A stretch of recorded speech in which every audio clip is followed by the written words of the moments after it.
Welcome to NYNJPA Weather, your weather source for the Northern Mid-Atlantic. I'm your meteorologist, Stephen DiMartino. Well, we made it through the week and now we're ready for the weekend. First, I wanted to send out my condolences to those in the southeast with the destructive and horribly intense tornado outbreak that developed over the southeast. Hopefully, your family members are okay and the southeast can rebound, especially those in Alabama and Georgia. But luckily, the severe weather was not that bad for the northern Mid-Atlantic. Now, the cold front and the upper level disturbance is starting to pull out of the northern Mid-Atlantic. Obviously, the cold front is well out into the Atlantic, as we can see on the visible satellite picture, and skies are clear. However, notice the clouds are developing over the eastern Great Lakes and central western Pennsylvania.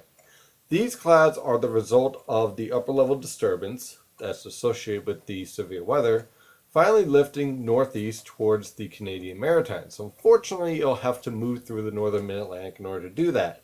So what I'm expecting for this afternoon is an increase in clouds, isolated chance for a shower, but really not anything that's widespread or significant.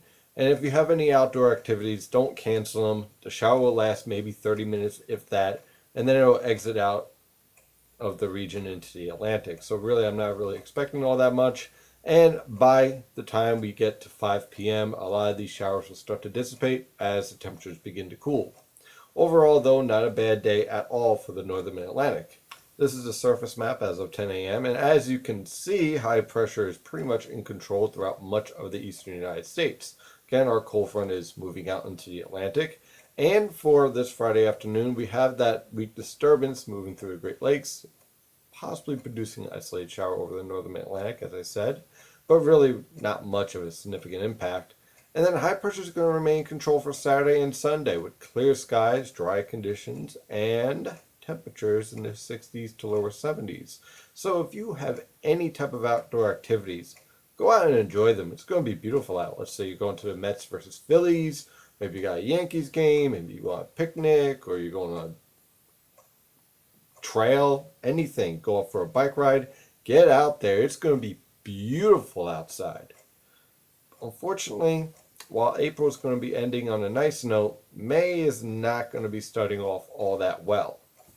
This is the European model guidance from the Penn State eWall, and this is for Sunday evening. Now high pressure is moving off the coast. An area low pressure is over the Atlantic Ocean, but that looks like it's going to stay far enough out in the Atlantic not to impact the northern Atlantic in any way. However, we have a cold front that's approaching from the Ohio Valley. Unfortunately, that cold front is going to be a problem for much of next week. Notice the area low pressure associated with this cold front is well up in Canada, heading towards the Hudson River Valley, or should I say the Hudson Bay. Now, the problem with this is that the majority of the dynamics with this cold front is going to be lifting into Canada.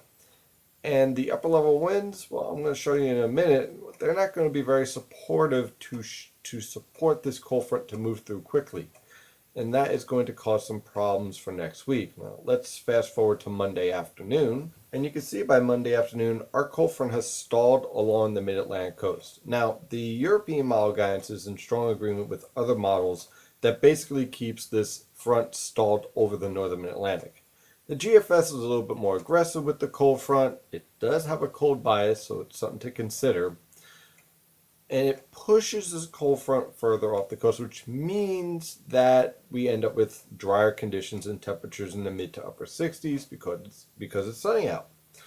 The problem with that is that the way that this pattern is setting up, that cold front is more likely to stall over the northern mid-Atlantic than stall to the east of the northern mid-Atlantic. It's just been one of those springs. And unfortunately, when you look at the 500 millibar pattern, there's a lot of rain on the way with this type of setup. And this is the 500 millibar pattern on Monday at that same time period. And as you can see, we have several disturbances moving in from the Pacific, diving into the southern plains, and then moving towards the northern mid-Atlantic and Great Lakes. This type of pattern causes two problems. One, notice the orientation of the upper level winds. They're from southwest to northeast. The problem with that is our cold front is oriented southwest to northeast. When the winds are parallel to the cold front moves very slowly, which is why I have my doubts that this cold front will be off the coast, and therefore you end up with the far drier and much more pleasant GFS solution. Instead, I think this cold front is going to be stalling over the northern Mid-Atlantic, and these disturbances that I have circled here are going to try to spawn areas of low pressure along that stationary boundary. And that means waves of showers and thunderstorms. Now, it probably won't be a complete washout next week, but unfortunately, with the rainfall amounts already that have developed over the northern Mid-Atlantic, especially over northeast New Jersey, where we're roughly 75% or higher above normal for this time of year since the beginning of this year, should I say, as far as rainfall amounts, this could cause some problems with flash flooding. And so we're going to have to keep an eye on exactly how this pattern develops. We're hoping the cold front moves off the coast, but I really don't think it will. And that means we're going to have to deal with showers and thunderstorms on and off Monday afternoon all the way through Wednesday evening as waves of low pressure move along this stationary front. By Wednesday evening, the final low pressure system is moving up towards the Canadian Maritimes. Our cold front finally clears the coast, so I think by Wednesday evening we start seeing some clearing skies, drier conditions, and then the high pressure system that will be sitting over the Ohio River Valley, well, that's going to pretty much stay in control for the end of next week. So again, we're in this pattern once again where the first part of the week is rather stormy and the end of the week is rather pleasant. We've seen this before and it keeps on repeating throughout the spring, give or take a day or so. So it looks like we're locked into this spring pattern that produces plenty of active weather with above normal rainfall amounts, but the temperatures haven't been all that bad. In fact, for this month, temperatures are going to average anywhere from 2 to 3 degrees above normal based on the latest climatological data. So we've been near to slightly above normal and very wet, and I don't see that changing anytime soon. Thank you for visiting NYNJPA Weather, your weather source for the northern Mid-Atlantic. I'm your meteorologist, Stephen DiMartino. Have an excellent weekend.